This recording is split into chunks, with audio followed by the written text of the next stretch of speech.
So let's talk about what, challenges you might be facing as a college student. As you can see here, I'm not gonna, read all of the things, but students face a variety of challenges throughout your time in college. Maybe you're realizing you don't have quite the GPA that a lot of traditional internships are wanting of you to even apply, or you're not quite sure what you want to do. Maybe you thought you knew what you wanted to do and something else changed your mind and you don't have the experience in your intended field now. Maybe you've just got a lot going on. You're a student athlete, or you're working a job that's not related to necessarily the things you want to be doing. Maybe you've just got a lot going on and you really can't afford to take an unpaid opportunity that's more common that you see. Maybe there's just too much. There's too many things. We're overwhelmed. There's too many opportunities. You don't know what to apply for, analysis paralysis, and you just can't move on from the options. I know I've been there before when I'm like, too many choices. I choose nothing. From there, there's also just, not sure what to do. You don't maybe have a lot of guidance and support in these areas. Luckily, it sounds like you guys do. I'm loving this community more and more as I researched the organization. So I'm glad that you all have support like this. And I don't think you're all necessarily null of that, like you have that support as first generation students and guidance. So that makes me happy. So what is a micro-internship? It's a new term. I think we find it. They're basically bringing the gig wage community to and the gig economy to college students. So they're between 10 and 40 hours in time, whereas a more traditional internship is 80 hours or 100 something hours. This is just like a little taste, right? We make sure that there's a fixed pay amount and the expected amount of time for you to be able to complete these opportunities. Every opportunity is paid. We don't believe in not paying our students and our recent graduates. So that's one reason why I even applied here. So we love to make sure that you're getting paid fairly for your experiences and the work that you're putting in. These are professional opportunities, similar roles that maybe a traditional intern would be doing, but they've maybe broken it down a bit so that it's something that's tangible to do in the amount of time. A lot of companies are using this as a way to identify talent for more longer term or permanent opportunities. So it's real work that you're doing and contributing to. And then I know that we had a variety of majors and career industries in the room today. We see it all. We have pre-health opportunities, there's business opportunities, there's architecture opportunities. Really, I've seen every department pretty much represented in the micro-internships that are posted, and new ones are posted daily. Hourly at that. I'm always having to update my spreadsheets. So let's talk about some benefits for you all as the career launchers. First of all, these opportunities are accessible. Anywhere that you're at, we've got remote opportunities. There are some that are in person because an employer prefers that, or the nature of the work does need to be in person, but the overwhelming majority is remote first work.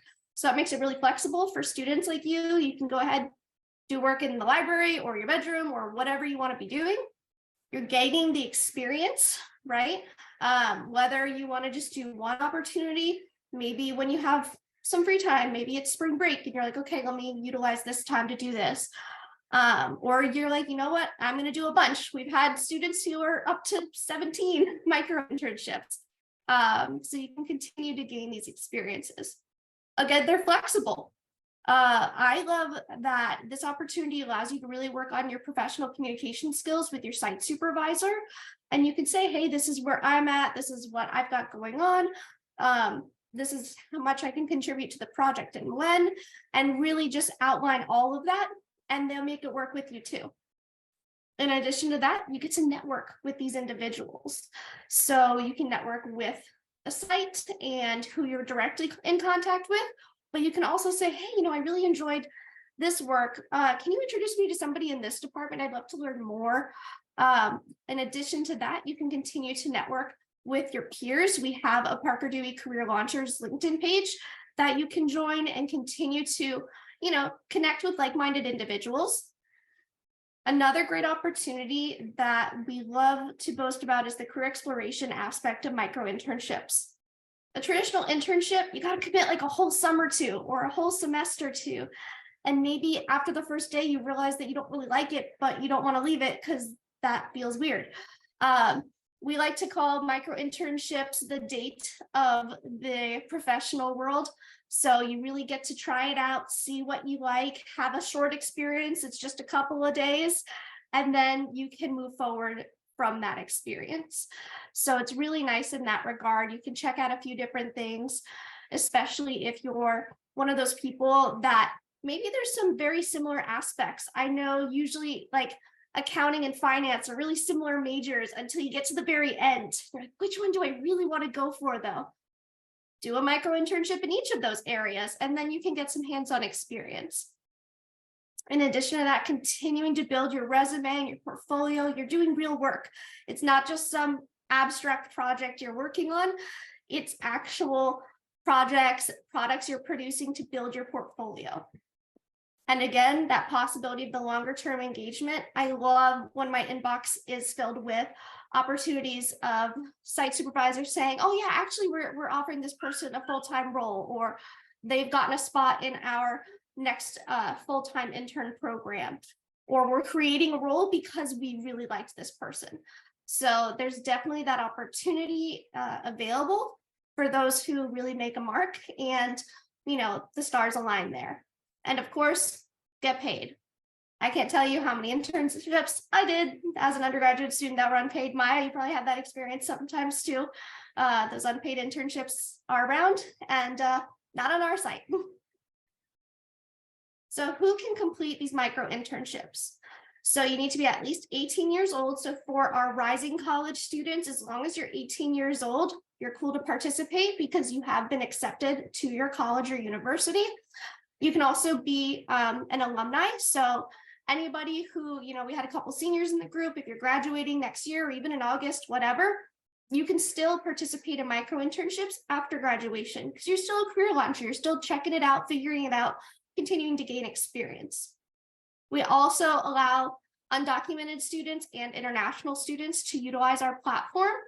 If you fall into any of those categories, we would just encourage you to work with your international student support office on your campus to navigate the proper paperwork that you'd be doing in that role.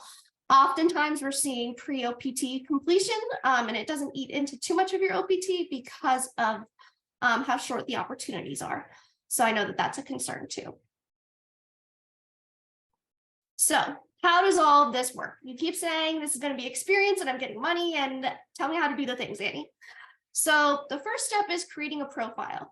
If you're somebody who's sitting on your computer right now and you're so tempted to do stuff, go ahead and do it. Go to parkerdewey.com and go ahead to start creating a profile if you'd like. So more than happy to let you guys have the freedom to do that right now. So again, go to parkerdewey.com. If you click login, it's in the upper right corner, and it will bring you to the profile creation page. Let me see if I have that on here. There we go. So what you'll be doing is clicking view/apply to a micro-internship, unless somebody's hosting opportunities that I don't know about. So you are going to be filling out that first radio dial, and then all of that information that is your name, your email address, your intended password, all that good stuff. So if you are somebody who's already made a profile, more power to you. I double check, there's something in the chat. Oh, thank you, Maya. Okay. I was on the website, whoops. Okay. You will get prompted to confirm your account. So we might not get that right away. Depends on how fast the servers are wanting to cooperate with us today. But as you move forward, this is all pretty, typical stuff that you'll be able to include on this information. What I love is really the most important piece is putting, what university you're at or going to be at, because that's how you can see a lot of opportunities too. There are oftentimes companies who specifically want to recruit students from a certain region or college, and that way you'll be able to see those opportunities. So making sure that that's up to date is really important. In addition to all of the other fun stuff, your major, all that good stuff. What I love too is, again, your college students, you tend to move around a bit. So you can put your current location, maybe where you're spending your summer. You can put a more permanent location if you want in the hometown. I don't need to stress too hard about these. Whatever is what is most relevant to you, that works. Again, that's just going to showcase if you happen to be having in-person opportunities. Is the demographics. So I want to let you know, you can put that you prefer to not disclose on any of these. All of this information is mostly for us to be able to know who's using our platform. We don't just tell an employer, oh yeah, so-and-so is a female, just because they ask or something. Like, we don't give them that information. This is, again, mostly for us, or boiled down into reports for people who are funding things or something. Nothing ever specifically about you as an individual. What I love too is we have these affiliations that you can put. So again, if you're a student athlete, an honors student, things like that, you can plug into the affiliation section and again have different opportunities that might not be open to people who don't have those affiliations, because sometimes these companies are looking for people within certain types of backgrounds and student, areas.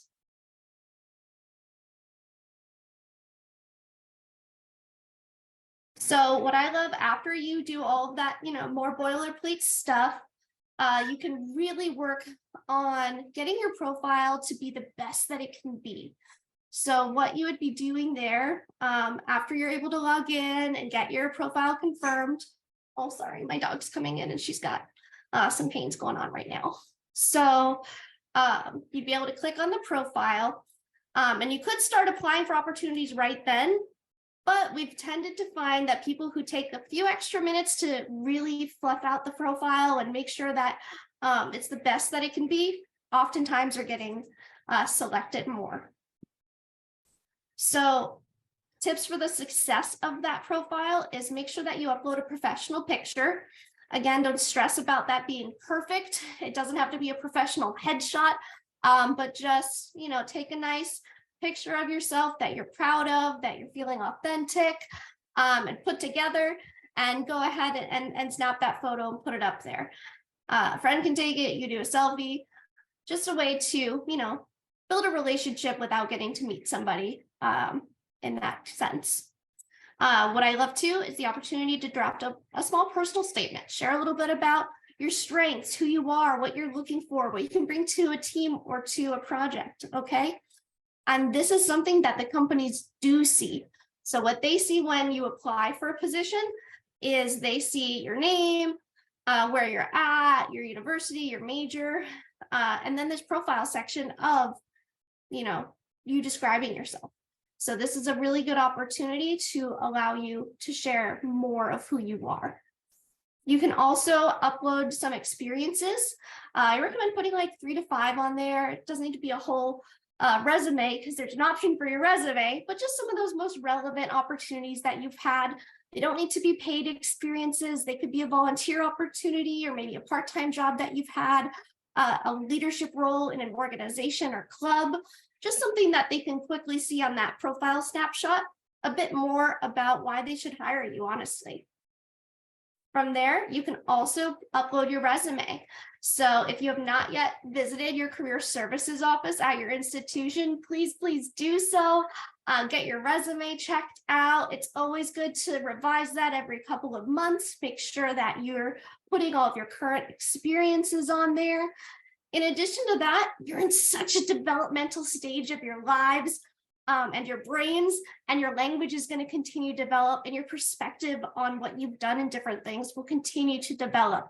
So if you're like, oh yeah, I did my resume my freshman year, and you haven't updated things in a while, maybe you'll look back and say, oh man, I could have described that better. So make sure you're looking back at those older experiences and updating to showcase who you are now. I know I did that at the beginning of my career. I was like, oh wow, that I would have said that differently now and updated those bullet points. From there, I love too, this digital age, you can link all the things. So if you've got a profile of, your LinkedIn, or if you have a portfolio, e-portfolio, or a GitHub for my computer science peeps, You can link all of those into your resume so that the client can go ahead and look at it and see more of your work. You can also upload other documents if you do have anything that's relevant to the position that you'd like for them to see. Again, that could be maybe a writing sample, if it's something about content creation, things like that. It can all be tailored to that application. And again, if you're working on building your profile and you're like, you know what, I could use some more support, you can go to our Career Launchers LinkedIn page for extra support there. And we also have monthly office hours that you can visit to for some one-on-one advice. Done those steps, you've created your account, confirmed it, flushed out your profile. You can see these opportunities and start applying. You'll see featured projects towards the top of your opportunities. And again, those are projects that are maybe only featured to students at your university or with certain affiliations. And then you'll see all of the others. Again, this changes daily, whether it's a Saturday, a Sunday, a Tuesday, we see new opportunities daily. And the most selection is if you've applied to 5 or more. So make sure that you're continuing to apply for opportunities of interest and, checking out what could be great for you. This is what you'll see when you click on one of these to see the details. You'll see the job description, a little bit about the company, and the dates. So again, a lot of times these are, can go left or right on a couple of the days here, or maybe they want to start sooner because your application came in and they're so excited to have you. It'll share how many hours the position is, whether it's remote or on-site, as well as the payment that will go to you directly. From there could be application questions. Most of them will say, why do you think we should select you for this opportunity? And then there might be a few more questions that they would like to learn about you or, are really relevant to helping to figure out if you're right for the role. So I do recommend that you personalize these. I see a lot of cookie cutter answers, and those aren't the students that are getting selected. So if they say, why do you think we should select you? Don't just say I'm a hard worker, okay? Make sure that it's relevant to the position. Again, well, I think I already went through all of this. Make sure you're applying to things that are a good fit for you. If you maybe are a completely awful writer or have no graphic design experience, why would you be applying to this? Or maybe you want to be honest about that and say, I'm good at this kind of writing. I could use some improvement with my graphic design skills, and that's why I want this position. I want to improve in this area, and I think I'll do a good job if you give me a chance. The other piece is making sure your schedule does allow. I know I mentioned earlier that you should be regularly applying for opportunities, but if you think about if you're regularly applying, you may be getting regularly accepted. So make sure that you can commit to an opportunity when you're accepted, confirm that the dates still work and that you don't have too much going on. And if you do, you can always tell them, hey, I need to push this a week, or, oh, I'm no longer available. And that's okay too. It's all about that professional development and learning how to communicate in a professional space. So let's look at some of these responses that you could be putting on an application. So if we see Emma versus Wyatt on here, the longer description about why we should select you for the opportunity. I've had a passion for medical device sales ever since I found out about the industry in high school. I have proved my place in the industry as a student by being involved in almost every sales opportunity that is offered through the university and outside of it. You will find me to be very hardworking and goal-driven in everything that I do. I have a big passion for working with people and believe that I'll be a huge asset to the company at Smith Nephew. Pretty holistic answer, right? I got to see why she, is interested in the field. She's shown me that she has some experience in what I'm looking for. And she made it personalized to the company by including the organization name. Now, if we look at Wyatt, I have experience cold calling and door-to-door sales. I also have experience developing a sales strategy for a commercial cleaning company. Okay, that's cool, but it's not related industry experience. you didn't really tell me what you did with these. And if I'm comparing the two, these are my applicants, I'm going with Emma. She can really articulate all that she's done. She showed me her passion. She made it personalized. And she has a lot more for me to be looking at and going off of. Again, the profile is a little bit more complete with having her resume on there, locations, all that good stuff. We also have all sorts of examples and resources on our website. And again, I'm going to be sending out the PowerPoint so you guys have these links on how to, make these good short and long answer responses. This is what the company can see. So a lot of times you're not quite sure what information are they getting. This is what happens when you apply and they're looking at their candidates. This is the information they have access to. So they'll see the list of people who have applied, what schools they're at, their majors, and then they can click on that individual profile. Okay, so they'll be able to see those answers to your questions and compare and contrast for their use. Any questions thus far before I kind of review things?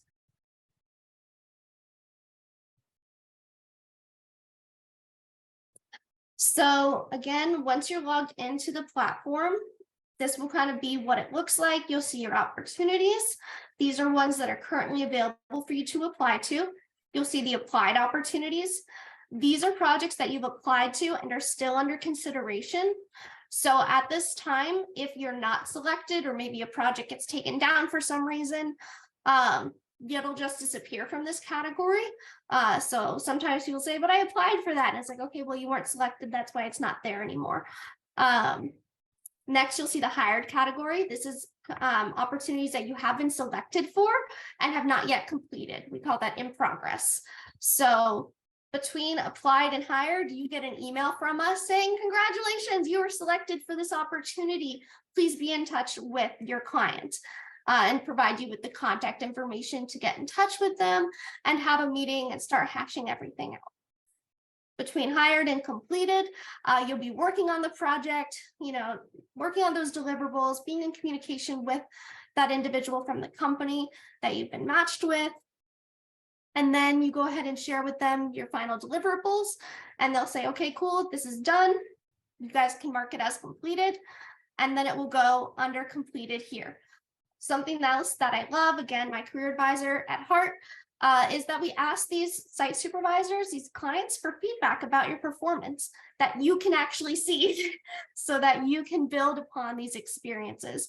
And you'll see that here as well. You also have in-platform messages. So make sure that you are checking the platform to see if companies are messaging you about maybe setting up interviews or asking you clarifying questions on your application. This is where those will be housed. They may also be emailing you, but a lot of times they're using the portal because that's easy for them to get to your information. So as I mentioned, when you're selected, you get an email from us with all of the information you need to get going with contacting your client. We also have all of the best practices for getting started. Again, we provide you with so many resources to make sure that you're set up for success. There's also the number one thing people ask, how do I get paid? That information is in that email. So you'll be able to sign up to connect your bank account, all that good stuff, to be able to get paid upon project completion. And if you're a little unsure about what to do with the opportunity, you're welcome to refer to our resources. Our resources are anything on the website, or again, the different webinars that we host or the office hours. Reach out to your faculty. You say, oh man, this is a data analytics project, and I know we're talking about in class in 2 weeks, but I'm not super strong in it, or I could use some advice. Ask your faculty. You're a college student. They're there to support you. They'll probably be thrilled that you have this experience and want to support you. And again, if you have any questions, you can always reach out to me, to our team, and we will assist you, okay? We're here to make sure that you have a good experience. And again, a number one question I get is, how do I get paid? When do I get paid? Payments are processed once monthly at the end of the month after a project is complete. So if I get a student who completed an opportunity today, they'll get paid at the end of June, okay? But if they happen to not finish that until July 1, they'll get paid at the end of July. Suggestions for success. We have a great micro-internship checklist to help make sure that you're doing everything to the best of your abilities. Make sure that you're checking your work. Again, this is real work. You're putting together real deliverables for a company that is relying on your product. So make sure that you're not just handing in that first draft, okay? Check your work, make sure that it's looking good, that you're answering all of the questions they wanted you to answer or all the pieces that were there. If you had a point that you need clarified, going ahead and checking in with them because this can make a real impact on a company. I want you to make sure that while you're doing that, communicate effectively, right? Use that professional language, emails, all that good stuff. If you're not sure about how to maybe craft that professional email, again, consult your career office, consult professors, consult Maya. I'm sure she'd be happy to help you guys with drafting those emails to your clients and making sure to ask questions. It's better to ask a question than to maybe completely mess up a project because you just didn't have that one piece of information that would have helped you be more successful. It also shows question. Oh, yes. Sorry about that. What if I were to do a job and then I didn't like what I was doing or the project they assigned me to do? What should I do in that case? Great question. Again, these are short-term projects, 10 to 40 hours. So hopefully you'll be able to say, you know what, I'm really not liking this, but I'm halfway through. I'm going to finish up to the best of my abilities, and then I'm done. So that's one reason that we love having these short opportunities. Now, if you applied, got the opportunity, and then reread the job description and said, you know what, I really don't want to accept this. At that point, it's fine to say, hey, so-and-so, thank you so much for selecting me.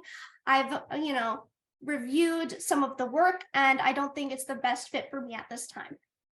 The end, right? Perfect. Thank you. Of course. So again, we're here to help you craft those messages. What I hate the most is when a student ghosts on us because you kind of, again, get paralyzed. You're not sure what to do. We're here to support you. This is a developmental opportunity and we want to make sure it remains that. Again, manage your expectations. If something happens, if you're not hearing from your client or you encounter a roadblock, or I know I recently had somebody say, hey, I went over my hours and they're still asking me for more work. And we say, hey, like we'll help step in that situation. We've got your back. Again, fairly getting paid for your work. So let us know if anything ever seems off or you have a question. That's not directly related to the project. I can't answer how to log into a company's portal or something, but if it's that professional developmental nature, you have questions, please do reach out to us. We're here to support you guys and make sure it's a good experience. And then again, this is a real experience and real projects. Focus on why they want you to do this thing. Maybe try to see, okay, how does this fit into a larger picture that you're wanting me to do? If they're wanting you to work on something for a marketing project, maybe asking them, okay, what led up to this, or what is your expectation for after this?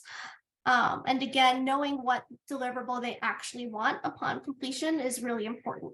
So asking those questions up front in that first meeting, it's a good idea to have them all listed out. That way you're not having to go back and forth a million times for something that is a short-term experience. So after the project, make sure that you are feeling proud of your accomplishments and write things down so you don't forget what you did. As college students, you guys do so many things left and right, and I don't want you to forget about this when you go to your next interview. We want you to be able to talk about it. So make sure that you're writing down what you did. Okay, I did some content creation for a company. This is the platforms that I use. This is the kind of, system that I used to edit the images, whatever it was. Make sure that you're writing those things down for yourself, okay? And then also adding them to your LinkedIn, adding them to your resume. In this case, it's kind of interesting. You're an independent consultant of Parker Dewey. A lot of companies that utilize Parker Dewey and micro interns actually want to utilize this as a leg up on their competition. So they don't want the competition to know that they're using some of the best talent out there, i.e. you guys. So for those purposes, unless the client says otherwise, that's how you would list it in a professional setting.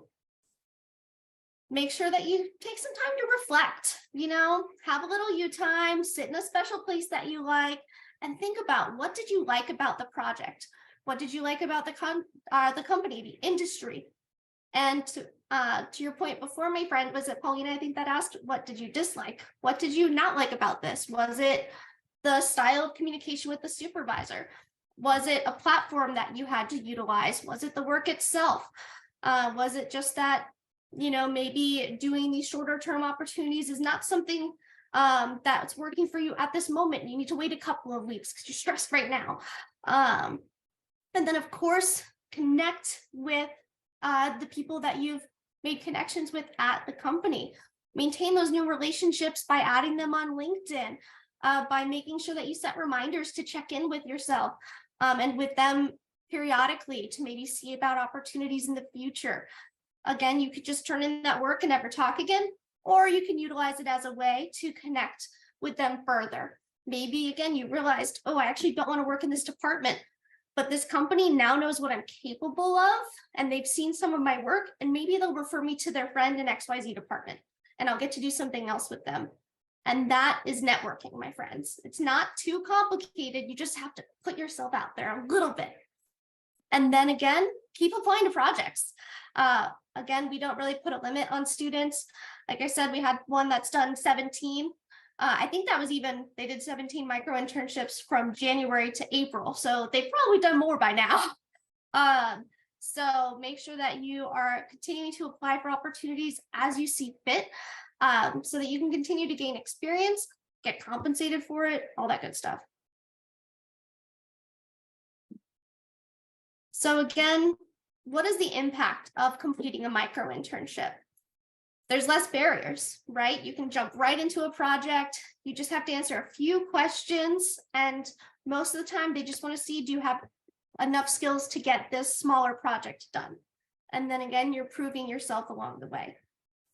You're able to transition to new roles after this. Like I said, a lot of companies are using this to identify early talent for other opportunities, for longer term internships, full-time roles, sometimes even creating a role because they really like to do that much. It's a great way for these recruiters to find new students. So again, they're looking on here to find you and here you are on a lovely internet silver platter.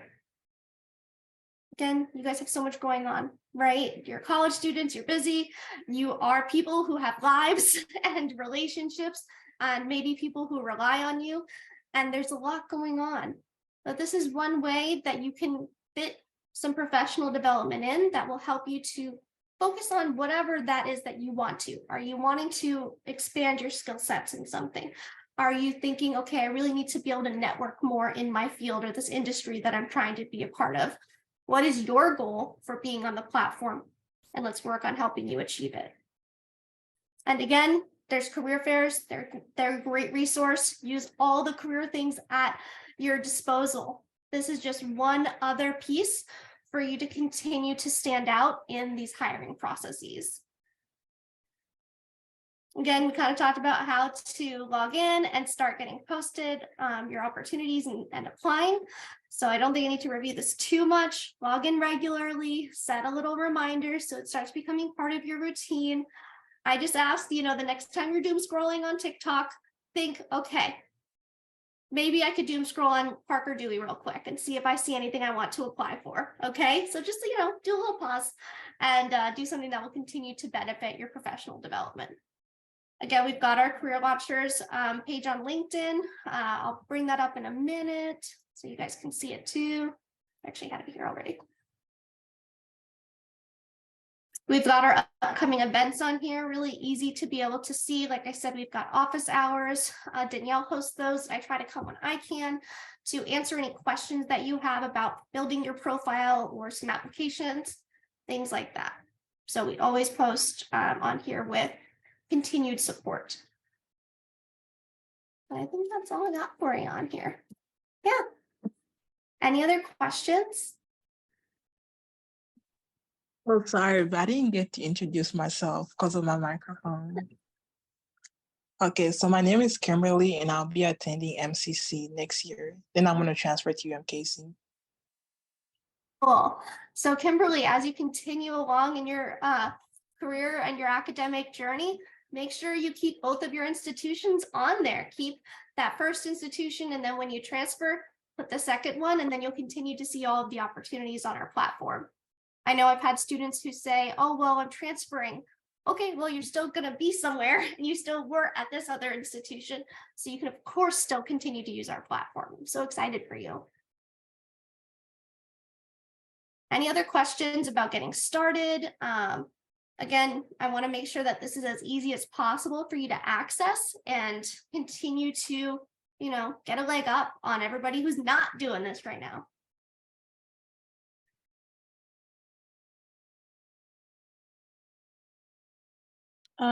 There was a question. Do you have to be 18 to use the platform? You do need to be 18 to be selected. You can start looking. So if anybody's like an August baby and you want to start looking and building your profile, you're welcome to. You just can't be hired yet. Okay. Good to know. Oh, I had a quick question.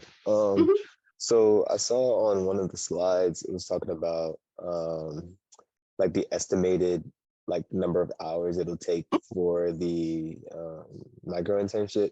So is that just the number of hours that we're sort of expected to put into the project, or is it like a specific project that we need to get done? So like, for instance, like if there's a project, if they have a project for us, right, we complete the project, but let's say the estimated number of hours was 20 and we did it in like 15.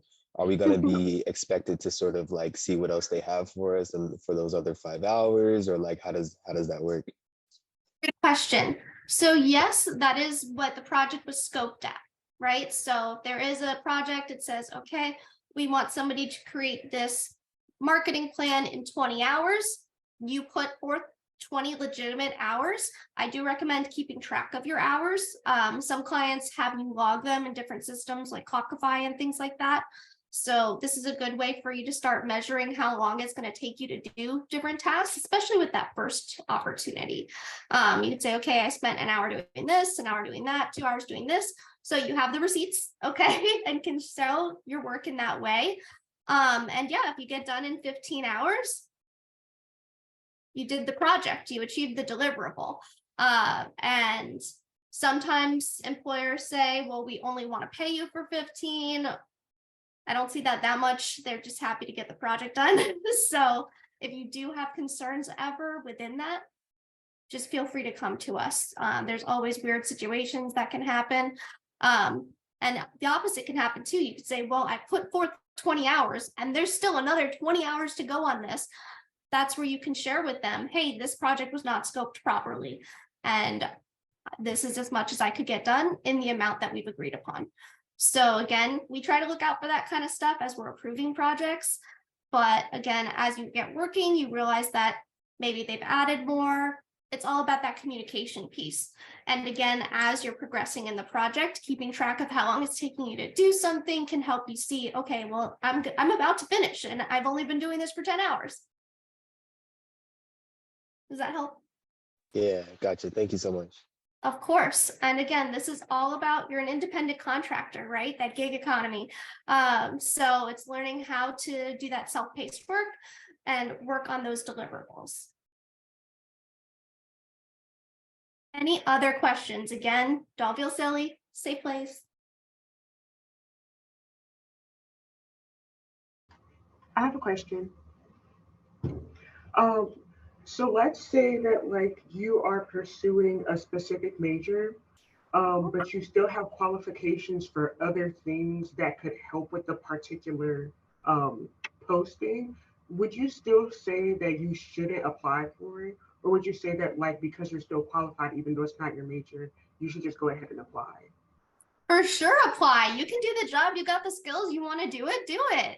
You know, again, you can be a biology major, be pre-med, but have a passion for social media and want to work on a social media plan for a company. That's great. In fact, I encourage it because then you're continuing to round out your skills as a person, as a human. And again, developing those relationships along the way. So definitely doesn't have to be related to your major. And that's where you're able to answer those questions, right? They might see, oh, you're this major, but you're applying for this. And how do you have these skills? Write it in your response. You could say, this is why I'm passionate about doing this work. They don't need to know your whole life story. They need to know, can you do this job? Why are you the most important person to get this done? Does the company help you with the project along the way, or are they just kind of expecting for you to know everything and then just get it done? Great question. It's kind of a little bit of both. I know that I recently had a student that came to me that said, hey, they haven't responded to me sharing my first draft of this project. What do I do? And I said, well, do you have the information to continue moving on? And she was like, yeah. I was like, well, then move on. They had the opportunity to give you feedback and they're not answering your email, so keep doing it. And then they ended up saying, great job at the end. So it's all about that communication, seeing where you're at. If you don't have the tools to be successful, letting them know, hey, I can't do this. I don't have access to InDesign. Maybe they'll pay for it. Maybe they say, okay, sorry, like you can't do this. So making sure that you have the tools for success up front, asking those questions, and then moving forward. A lot of times this is a hands-off situation because it's such a short-term opportunity. But again, if you have questions along the way, that's why you have a contact so that you can reach out and say, hey, I'm not able to get this done. I need more information, or I need access to this platform, whatever it might be. And again, you're college students, you're learning. So you don't need to be an expert in XYZ. Just need to have knowledge.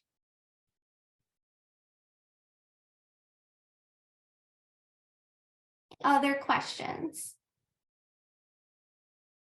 I guess the Please, question I Maya. have is about the payment. So on one of the slides, it said pay is processed like once a month. Is that Yes. like one time, once a month for everybody, or just like, I guess Yep. how does that work? We just do it once a month for everybody at this point. It's what works for the company and how we're able to stay organized. So if Maya does 10 micro-internships this month, you're going to get a nice paycheck at the end of the month. So it'll have that. Obviously, if there's one-offs, we can arrange that. But that's what's been going on thus far. And in that first email that you have, you set up your account information with however you need to be paid. Again, if you're an I-10 student, we work with you there and different pieces of that. But for anybody who has a bank account, a social security number, you're able to just connect that, and then we can quickly get you enrolled. I will say something that I've been seeing is that the website can trick you up a little bit. The company that we use says, you know, do you want to get paid faster? And then like it takes a little bit of your money. So make sure you guys read your websites, okay? Read the things that you're signing up for and say, no, I'll wait until the actual day and make sure that I'm getting my full amount that I earned. I don't want to give you guys my money for an administrative thing. Let us pay the administrative stuff and get it at the right time for you. I do want to make sure though, so University Academy Foundation has an account with Parker Dewey, and so like when you go to create your profile, it says, do you have any affiliations? And then you start typing in University Academy Foundation, and then that'll like connect you to us. So then that way we know like how many alumni are using the platform. So Perfect. So put your please college, remember put to do your that. university, and then an affiliation, make sure you're putting that. And again, if you're making your profile and you forgot, what am I supposed to do? Email Maya, email me, and we'll make sure to add that to your account for you. Awesome. Well, I'm excited. Well, thank for you so much. all. Thank you for having me. I'll make sure to send you the slides so you have it to distribute and for anybody who couldn't make it.